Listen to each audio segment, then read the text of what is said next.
주신 여러분들에게 감사를 드립니다. 이제 8.15 특별 강변에 없어서 우리 회장님 나오셔서 개최사를 배워드리겠습니다.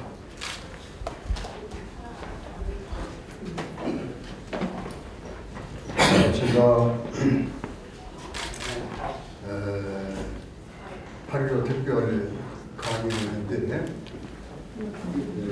그 가지고 계신 유인물을 보면은 광복과 이승만 대통령의 정신 이렇게 돼 있어요. 근데 우리가 조금 더 섬세하게 표현을 하면은 광복과 이승만 건국 대통령의 정신 이렇게 해야 돼요.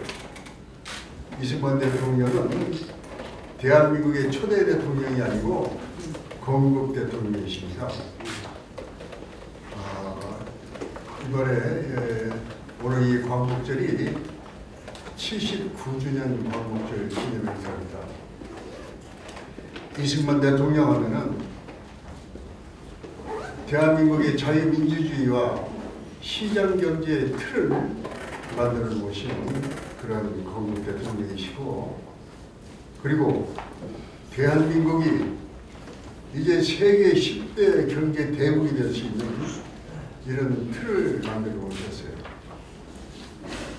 그러나 우리가 꼭 기억하실 것은 우리 이승만 대통령께서는 이 대한민국을 예수 그리스도의 통치가 이루어지는 하나님 나라를 건설하시겠다는 기독교적 이런 투철한 신념이 있으셨다고 그렇게 생각이 됩니다. 바로 성경 66권 전체에서 울려 퍼지는 이 바이블 에코가 하나님의 사랑이에요. 하나님의 사랑을 통해서 시장 경제를 넘어서 자본주의 사정공 시대를 열어가는 이런 위대한 사상을 가지고 계셨어요. 오늘 이 이승만 건국 대통령에 대한 이런 정신을 우리 김항식 전 총리님께서 이제 그 강연해 주실 텐데, 우리 김항식 전 총리님은 21대 감사원장, 41대 국무총리를 역임하셨습니다. 저는 오늘 개인적으로 처음 뵀는데 그렇게 유명한 제 마음속에 우리 김항식 총리 오면은 인품이 뛰어나고 인격이 정말로 참 존중할 만한 이러한 우리 국가적 지도자다 이렇게 생각이 돼요. 오늘 제가 옆자리에 이제 아까 바로 오셨는데 일부 예내 마지막 절 이 3장 차장을 하실 때 보니까 힘차게 하시는 거 보니까 아마 장로쯤 되시는 것 같아요 보니까. 네. 그래서 정말로 무슨 일이든지 어떤 지도자가 어떤 인격을 가지고 계신 분이 앞서주느냐가 어떤 일의 성패를 또 어떤 국민적 공감대를 만들어낸다고 생각합니다. 제가 듣기로는 이제 그 건국 대통령 기념관 건립 추진위원장으로 제가 알고 있는데, 이 건국 대통령 기념관 추진 이 일정이 우리 한국 교회 전체가 이게 일치가 돼서 함께 이런 이 대한민국의 건국 대통령의 이 정신을 기리는 이런 이 계기가 되어야 되지 않겠는가 이런 생각을 해봅니다. 오늘 너무 반갑습니다. 감사합니다.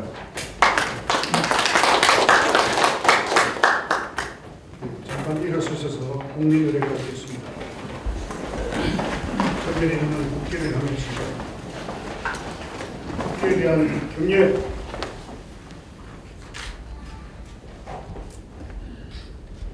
바로 서신 채로 우리 나라를 사랑하는 마음으로 애국가 제창 1절만 힘차게 부르시겠습니다. 하나님이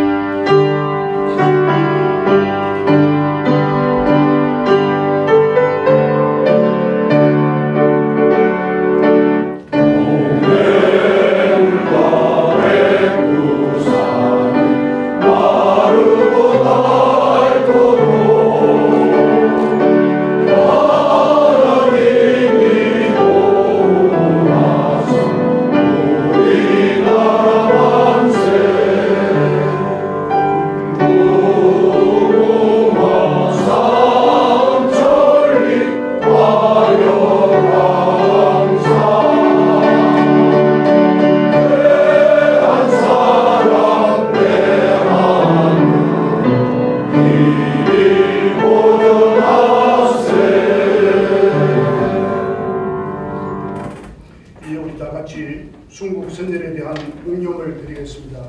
묵념.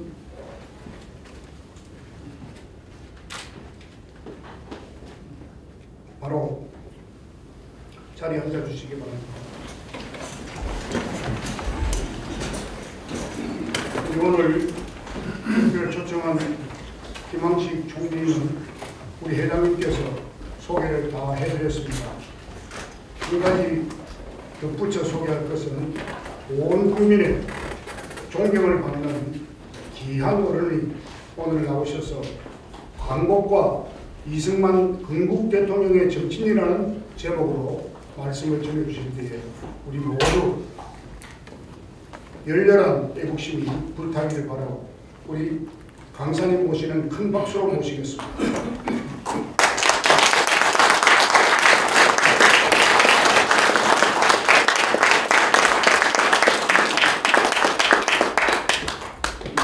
여러분 반갑습니다. 제가 이승만 대통령 기념관 건립 추진위원장을 맡고 있습니다. 며칠 전에 이번성 목사님이 저에게 오셔서 오늘 이와 같은 정기총회가 있으니까 와서 제가 하고 있는 그런 일에 대해서 소개를 하고 또 협조도 구하고 하는 것이 좋지 않겠느냐 이렇게 말씀을 하셔서 제가 여러분들을 이렇게 뵙고자 나왔습니다. 불러주셔서 대단히 감사합니다. 한 20분 내지 30분 정도 이야기를 하라고 하니까 시간에 맞춰서 이야기를 하도록 하겠습니다. 저는 먼저 생각하는 것이 이겁니다.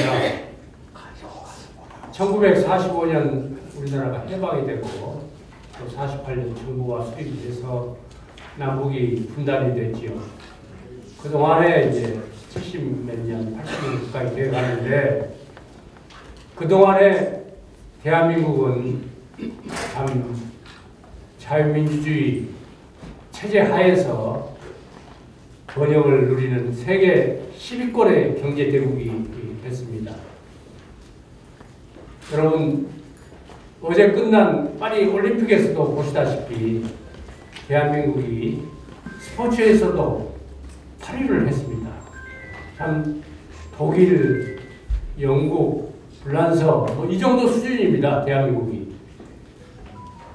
한 80년 사이에 대한민국은 이렇게 세계 당당한 경제, 문화, 스포츠 강국이 됐는데 그 사이에 북한은 어떻게 됐습니까? 세계 최빈국이고 정말 국민들은 자유와 인권은 전혀 누리지 못하는 기상천외한 참 왕조시대보다도 더 못한 그런 나라가 되어 있지 않습니까? 한 민족인데 왜 이런 차이가 나는 겁니까? 그것은 바로 대한민국이 출발점에서 이승만 대통령이 계셨기 때문에 이승만 대통령의 지도하에서 대한민국을 설계를 했고 또 그리고 그 설계도에 따라서 대한민국이 발전해온 결과인 거고 북한은 뭡니까? 소련 공산당이 내세운 가짜 김일성을 통해서 일방적으로 지배했던 그런 결과가 오늘과 같은 차이를 만들어냈다. 같은 민족인데 다른 것으로는 설명될 수가 없죠. 이와 같은 대한민국이 평화와 번영을 누리고 북한과 확실한 이렇게 차별을 이루고 그리고 세계에서 부러워하는 선진국이 될 수 있었던 것은 이승만 대통령의 공이었다. 이건 부인하여야 할 수가 없는 이런 내용입니다. 그러나 안타깝게도 우리 사회에서는 이승만 대통령에 대해서 그러한 공을 모르거나 그야말로 경우에 따라서는 아주 악의적으로 폄훼하는 그런 세력들이 우리나라에 실제적으로 많이 있어서 이승만 대통령이 정말 제자리를 찾지 못하고 계시는 겁니다. 그래서 뜻 있는 분들이 이래서는 안 된다. 우리 이승만 대통령을 정말 제대로 모셔서 우리가 이승만 대통령에 대한 고마움과 감사하는 마음을 알 때 앞으로 대한민국은 계속 발전할 수 있는 거지. 그렇지 않고 이승만 대통령을 그야말로 부끄럽게 생각하거나 폄하하는 그런 나라가 되어가지고는 대한민국의 장래는 없다 하는 것이 많은 분들의 생각이지만은 그동안에 이승만 대통령의 기념관을 건립하는 노력이 있었지만은 그러나 그 노력들이 말하자면은 성취되지 못하고 번번이 실패를 했습니다. 어쨌든 윤석열 대통령이 이 정부 하에서 이승만 대통령을 제대로 모시고 그러기 위해서는 기념관을 만들어야 된다 하는 생각을 가지고 이 일을 시작을 하셨고 저희도 그 취지에 동감을 해서 지금 열심히 하고 있습니다. 여러분 이승만 대통령의 공적에 대해서는 너무 잘 아실 겁니다. 아실 거지만은 한번 간단히 한번 되짚어 본다면은 정말 어떻게 그런 분을 정말 하나님이 그 시기에 우리나라에 보내주셨는지 그 일을 생각하면 정말 그건 하나님의 은혜다 이렇게 생각할 수밖에 없습니다. 이승만 대통령은 여러분 아시다시피 배제학교를 다니고 조선 말기에 그때는 이제 대한민국은 아니죠. 조선 말기에 우리나라가 백성의 주인은 되는 나라가 되어야 된다. 왕조 시대 이승만 대통령 왕손 아닙니까? 전준희 씨로. 그럼에도 불구하고 왕조 시대를 마감을 하고 국민이 주인이 되는 그런 나라를 만들어야 된다. 이런 생각을 가지고 활동을 시작하셨기 때문에 사실상 내란죄로 한성 감옥에 수감이 됐죠.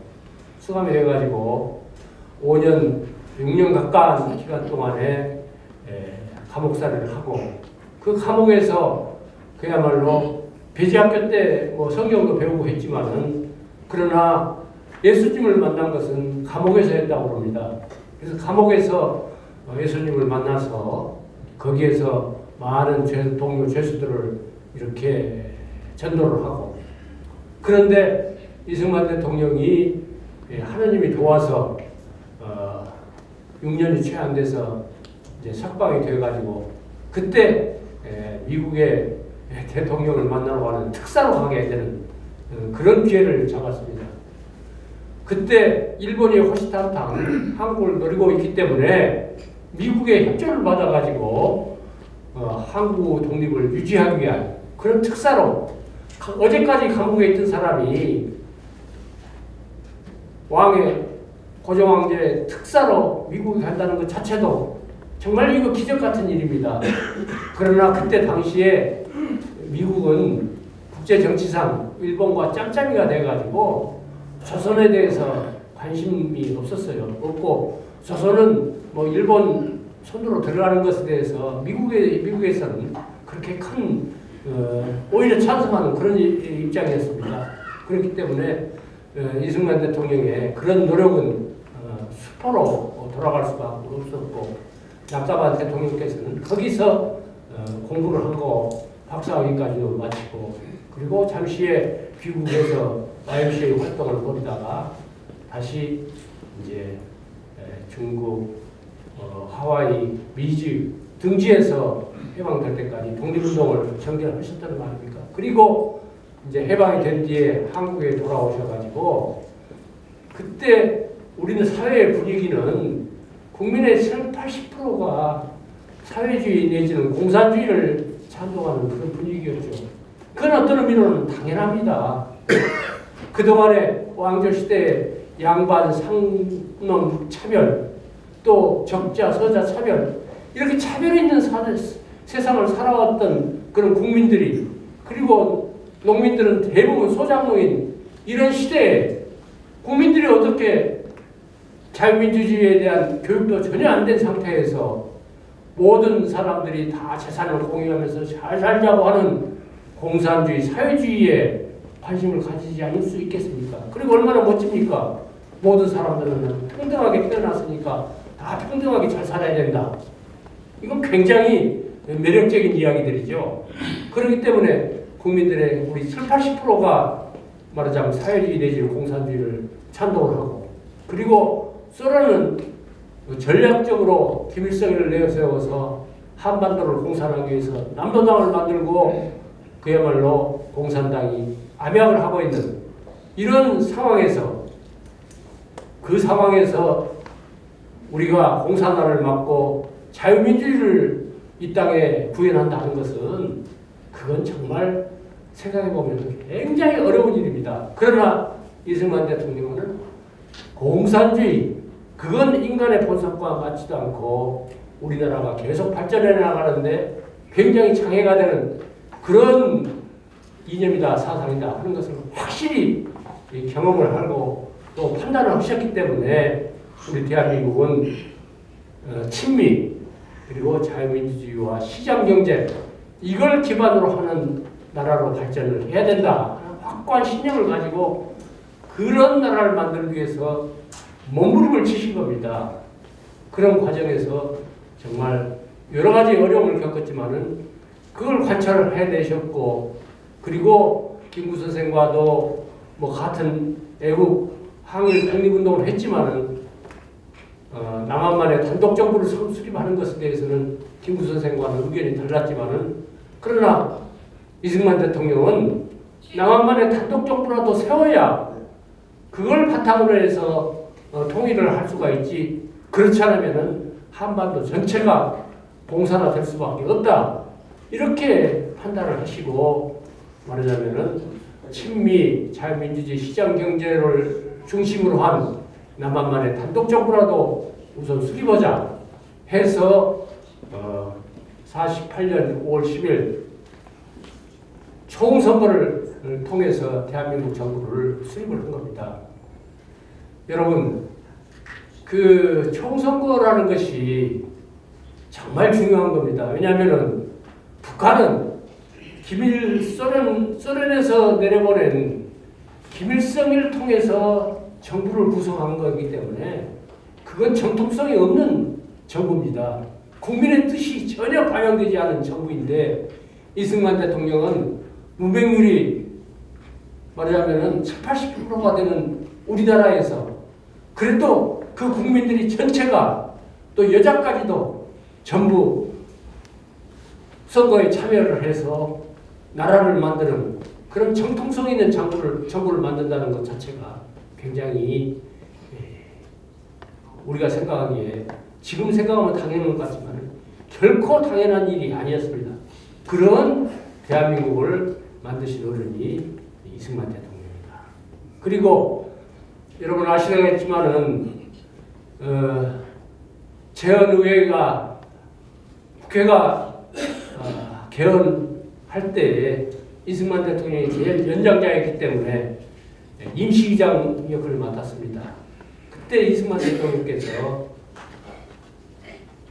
처음 하시는 말씀이, 대한민국이 오늘 이렇게 탄생을 하는데 하나님께 감사하는 우리가 기도를 드려야 되겠다. 그때 종로에서 당선된 이윤영 목사라는 분이 계셨습니다. 이윤영 목사님 나와서 기도를 해주시죠. 이렇게 해가지고 대한민국 재헌의회 첫 회기를 이윤영 목사님의 기도로 시작한 나라가 대한민국입니다. 지금 만약 국회에서 기도를 하자고 하면은 가만히 있겠습니까? 정말 그때 아마 모르기는 몰라도 지금보다도 기독교인 수가 훨씬 적었을 겁니다.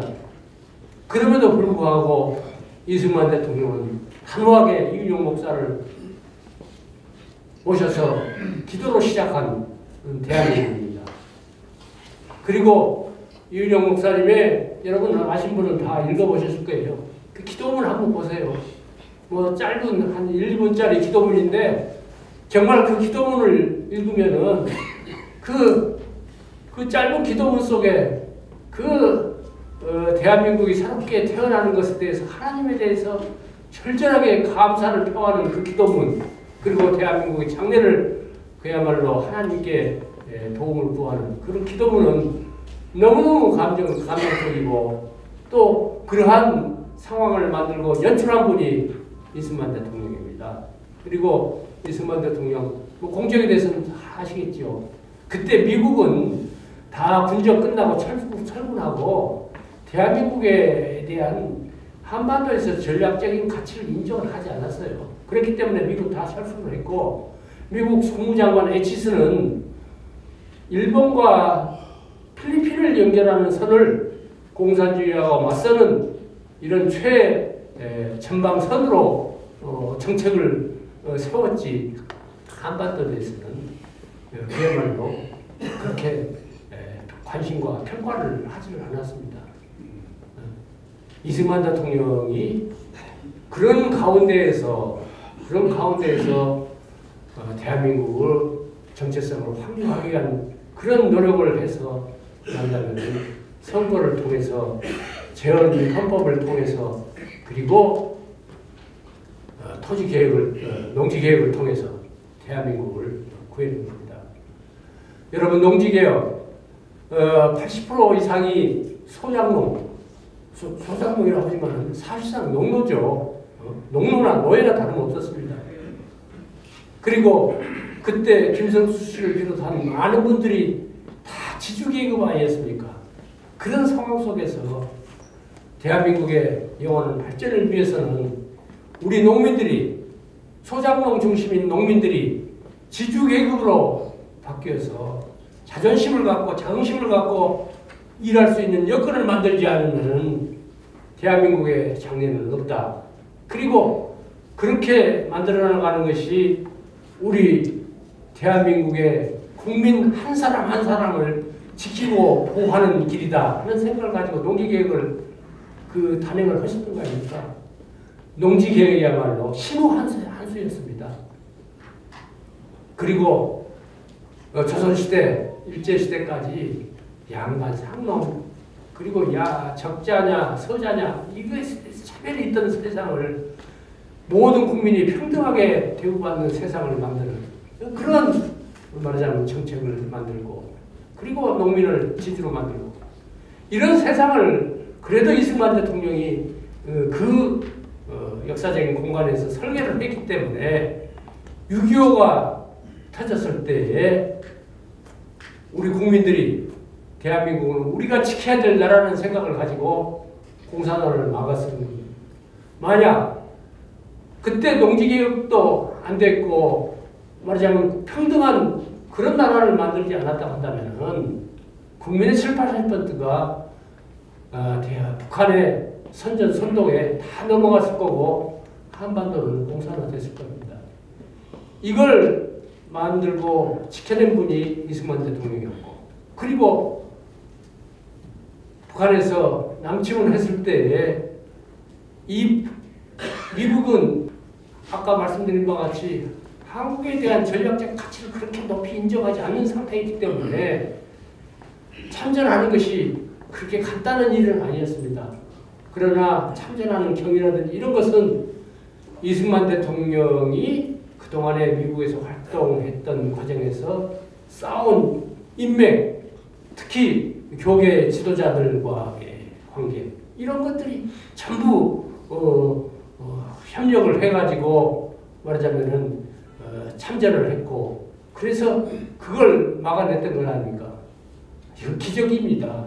참 하나님이 보호하사 우리나라 만세 하는 것처럼 하나님의 도움이 없었으면은 오늘의 대한민국은 없었고, 하나님이 이승만 대통령을 도구로 이 땅에 보내주셨기 때문에 우리가 오늘의 대한민국을 만들 수 있었다. 뭐 이렇게 생각합니다. 여러분 다 동의하시죠? 네. 이런 대한민국을 태어나서는 안 될 나라이다.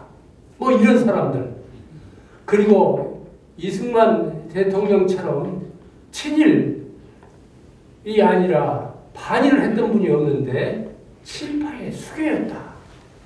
뭐 하광단을 끊고 먼저 도망갔다. 온갖 거짓말로 뭐 역사적인 사실을 진실로 두고 평가를 달리하는 것은 있을 수가 있습니다. 그러나 거짓말을 해서는 안 되죠. 거짓말을 해서는 안 되죠. 어떤 학자는 이런 이야기를 했어요. 초대 대통령 선거는 국회에서 하는 간접 선거였습니다. 2대 대통령 때에 비로소 이제 국민 전체가 참여하는 직접 선거로 대통령을 뽑았는데, 그때 2대 대통령 선거 때 어떤 학자는 그래요. 이승만 대통령이 국민들이 아주 무지몽매하기 때문에 이승만 대통령이 기호 1번 짝대기 1번으로 하고 해서 억지로 해가지고 전부 사람들을 뭐 짝대기 1번으로 무조건, 아마 1번이 제일 기호가 또 실제적으로 유리하죠. 잘 모르는 사람들은 1번 찍기 마련이니까. 그런 식으로 해서 대통령이 된 사람이다. 뭐 이렇게 평화를 하는데, 이승만 대통령은 기호 1번이 아니었어요. 2번이었어요. 2번. 1번은 조봉암이었습니다. 이렇게 사실도 왜곡하면서 이승만 대통령을 비난해서야 되겠습니까? 학자가. 우리 사회에 그러한 분위기가 사실상 팽배해 있는, 지금 시간이 없어서 그렇지 하나하나 짚어나간다면 얼마나 이승만 대통령에 대해서 왜곡하거든요. 제가 1954년에 초등학교를 들어가서 한글을 처음 이제 깨치게 됐지 않겠습니까? 그때 교실 벽을 보면 제 기억에 표가, 포스터가 붙어 있죠. 반공, 반일, 반공, 반일이 그냥 온 벽을 이렇게 두르고 있었던 기억이 납니다. 그래서 속으로 어린 소견에 반공, 반일, 반공, 반일. 이렇게 우리가 반공, 반일을 해야 되는구나. 이렇게 생각을 하고 자랐는데, 그분을 뭐 친일파의 수괴다. 뭐 이렇게. 그리고 아까 말씀드린 바와 같이 분단을 할 수밖에 없었던 사정도 다 그런 이제 과정에서 대한민국을 지키기 위한 방편에서 지금, 그리고 이제 6.25 동란도 잘 디펜스를 했고 휴전을 반대를 하면서, 왜 휴전을 반대했느냐? 휴전만 해놓으면은 언제 북한에서 소련에서 중공이 힘을 합쳐서 침공해올 때 다시 방어한다는 보장이 없기 때문에, 확실한 담보를 확보하지만 안 되는 그런 상황이었기 때문에 그야말로 미국과 피나게 싸워가면서 휴전을 반대를 하고, 휴전을 그 대신 오케하는 대신에 한미 방위 조약을 체결하고 원조를 확보하고 했던 것 아닙니까? 이승만 대통령이 그러한 해안과 그런 배짱이 없었다고 하면은 대한민국은 없었고, 대한민국이 만들어놓은, 이승만 대통령이 만들어온 그런 토대 위에 박정희 대통령이 그 경제개발을 해서 대한민국이 오늘 이만한 나라가 된 것이다. 물론 박정희 대통령도 이승만 대통령도 과거가 있죠. 저는 개인적으로 그런 생각을 해봅니다. 이승만 대통령이 한 2기만 하고 물러줬으면 얼마나 좋았을까. 이런 생각. 저는 뭐 바이든도 문제가 되고 하지만은, 저는 개인적으로 여러 가지 제가 지금까지 공부해보고 경험한 바로는, 사람은, 정치는, 한 나라의 지도자는 80세가 넘으면은 조금 아니다. 이런 생각을 저는 개인적으로 합니다. 그런 것도 해서 이승만 대통령이 대통령이 되실 때 나이가 73세입니다. 73세인데, 제가 독일에서 공부를 할 때 느낀 것 중에 하나가, 아데나워 총리가 서독의 초대 총리인데, 그분이 이제 이승만 대통령하고 같은 나이 73세의 총리가 됐어요. 정말 그 폐허 속에서 독일을 완전히 키워내는 그런 나라의 귀중한 역할을 하셨는데, 이승만 대통령이 12년 했는데 그분이 14년을 했어요. 14년을 했는데 그분이 공통점이 참 많아요. 많은데 시간이 있으면 그런 이야기를 하면 재밌을 텐데, 여하튼 나이가 80이 넘어가니까 조금씩 아데나워 총리도 이렇게 판단 미스가 나오고, 그래서 나중에 그분도 쫓겨나다시피 했어요. 이제 당신 그만하십시오 하고 후임 총리를 뽑아서 그분이 물러나게 됐는데, 그럼에도 불구하고 독일 국민들은 가장 존경하는 독일인으로서 아데나우어 총리를 독일 국민들은 모십니다. 그것이 우리나라하고 독일의 차이가 아닌가 이렇게 생각합니다. 정말 이런 문제들을 다 해결하기 위해서 저희가 이제 이승만 기념재단을 만들어가지고 지금 이제 모금 활동을 시작을 했습니다. 지금 한 1년이 됐습니다. 그런데 지금 모인 돈이 한 130억 모였습니다. 그러면 턱없이 부족해서 앞으로 몇백억 더 모아야 됩니다.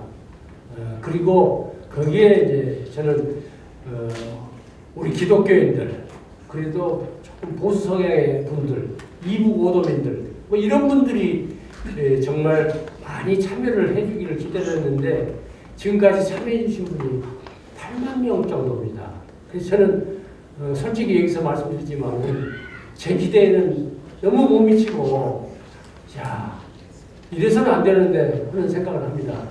그래서 저희가 이제 조만간에 며칠 사이에 우리 이승만 대통령 기념관의 부지를 확정을 해서 발표를 할 겁니다. 그러면은 이제 많은 분들이 이제 본격적으로 진행이 되는구나 하고 이제 많은 분들이 동참을 해주시리라 기대합니다.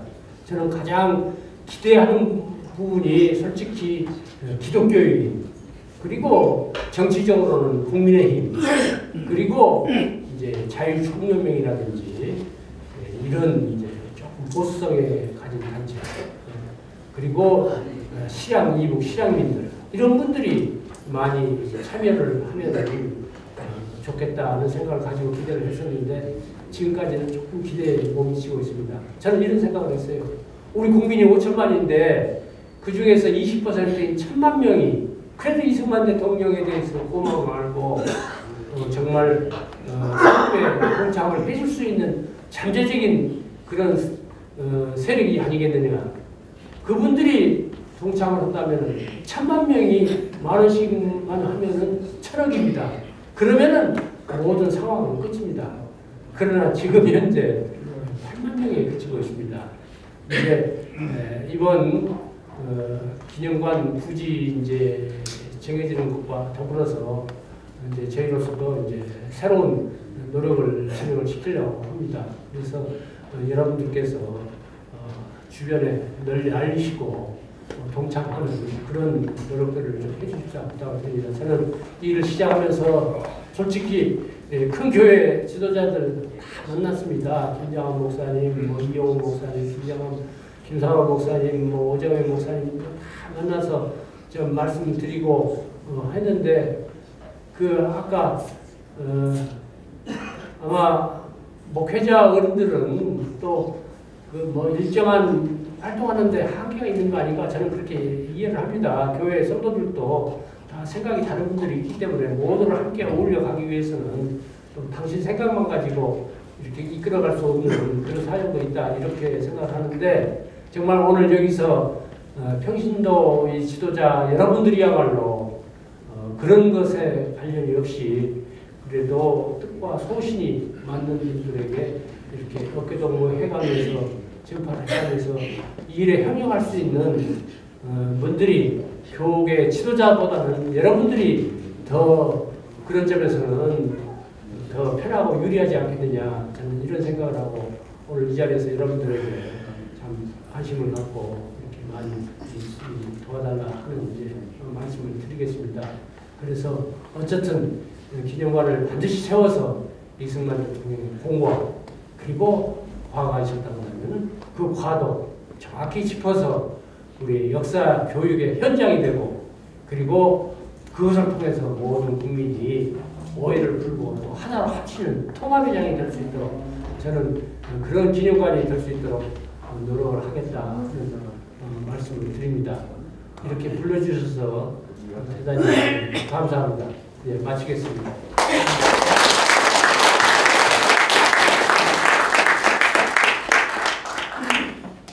역사의 생생한 진실과 또 이승만 대통령의 기념 사업을 위해서 애쓰시는 귀한 우리 김항식 전 주민님께 감사와 격려를 담아서 크게 한번 박수.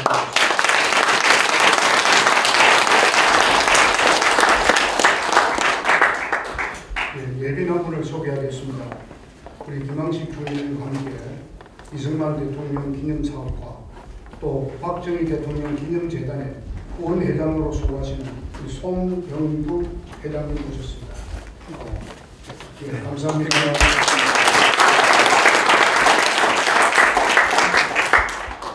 예, 성명서와 회가 제창은 우리 정기총회 때 하도록 하겠습니다. 이제 최승 광고가 있습니까? 광고만 해주시고. 광고. 마침 지금 이후에 기념합니다.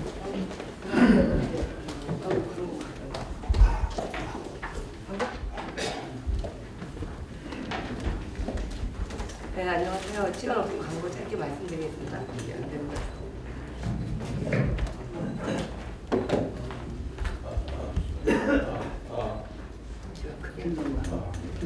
제가 크게 하겠습니다. 먼저 36년 동안 한결같이 저희 모임을 지켜주신 하나님께 감사드리고요. 아울러 이렇게 무더운 날씨에 정말 영적 용사로서 오셨잖아요. 성경으로 돌아가자는 일에 함께 해주신 모든 분들께 감사드립니다. 그리고 오늘 특별히 순서를 맡아주신 금목협회 총사령관 임원남 목사님과 김항식 전 총리님께도 감사드립니다. 저희 본임 여건들은요 모두 여러분들의 변함없는 기도와 또 지도 편달로 계속 열심히 노력하겠습니다. 그래서 오늘 일부 정기 총회 개회와 8.15 특별 강연회를 마칠 수 있게 순서마다 함께 해주신 하나님에게 감사드리고요. 마지막으로 이제 행사 후에 나가실 때 아까 홍성익 사무총장이 말씀드린 것 같죠? 건강한 이 히말라야에서 소금이 준비되어 있습니다. 모두들 받아가시고요. 그리고 나서 옆 건물 여기가 아니고요. 기독교 연합회관 지하 1층에 부프가 준비되어 있거든요. 그래서 맛있는 오찬 하시면서 신교의 시간 가지시기 바랍니다. 감사합니다. 마치고 사진은 같이 찍고 마치자마자 사진 기념 촬영하도록 하겠습니다. 이제 마침 기도를 우리 정경 회장님으로 수고하셨던 김성규 장로님께서 해주시겠습니다.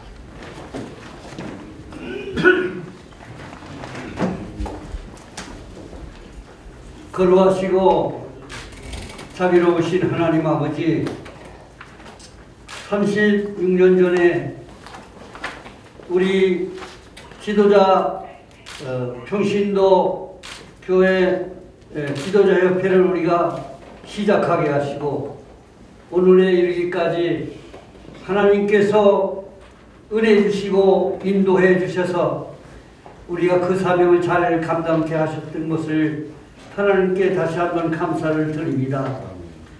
그리고 8.15 특별 강연회에서 강사로 오신 우리 김항식 전 총리에게 특별한 감사를 드립니다.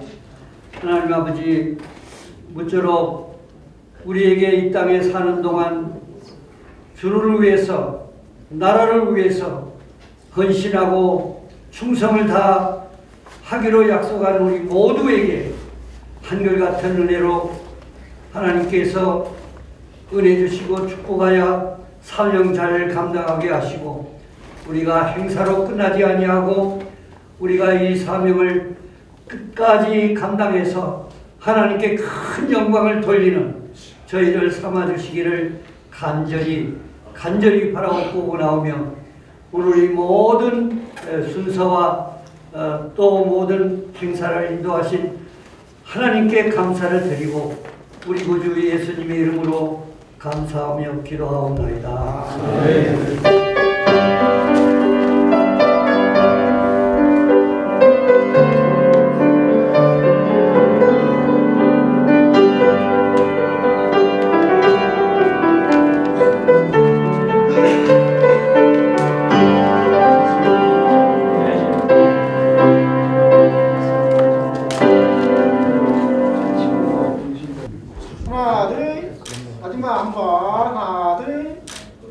네, 화이팅 한번 할게요. 화이팅.